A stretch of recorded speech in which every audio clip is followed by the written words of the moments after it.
முருங்கைக்கீரை சூப் செய்வது எப்படின்னு பார்க்கலாமா? வாங்க. தேவையான பொருட்களை நான் ஸ்க்ரீனில் கொடுத்துருக்கேன். காம்போடு எடுத்திருக்க முருங்கைக்கீரை, ஒரு சின்ன சைஸ் வெங்காயம், தக்காளி, மிளகு, சீரகம், 3 பல் பூண்டு எடுத்திருக்கேன். முதல்ல தக்காளியும் வெங்காயமும் போட்டு நம்ம லைட்டாக இடிச்சுக்கலாம். இடிச்சுக்கிறதுனால அதோட சாறு கொஞ்சம் இறங்குறதால சூப்பு நல்லாயிருக்கும், அவ்வளோதான். அடுத்ததாக மிளகு, சீரகம், 3 பல் பூண்டையும் போட்டு இடிச்சுக்கலாம்.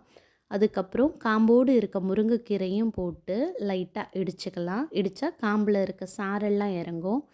அதுக்கப்புறம் 1 டம்ளர் தண்ணி எடுத்திருக்கேன். இது நான் ஒரு ஆளுக்கான அளவு சொல்லிகிட்ருக்கேன்.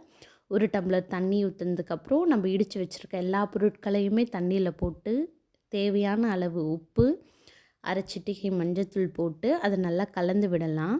கலந்து விட்டு ஒரு 2 மினிட்ஸ் வெயிட் பண்ணதுக்கப்புறம் அது முருங்கை சூப் நல்லா கொதிக்க ஆரம்பிக்கும். கொதித்ததுக்கப்புறம் 1 டம்ளர் தண்ணி, அரை டம்ளர் தண்ணி ஆகிற வரையும் நம்ம வெயிட் பண்ணலாம். அதுக்கப்புறம் நம்ம அப்படியே வெடிக்கட்டியும் குடிச்சிக்கலாம், இல்லை இலைகளோடு சேர்த்தும் சாப்பிடலாம். இதான் சுவையான முறையில் முருங்கைக்கீரை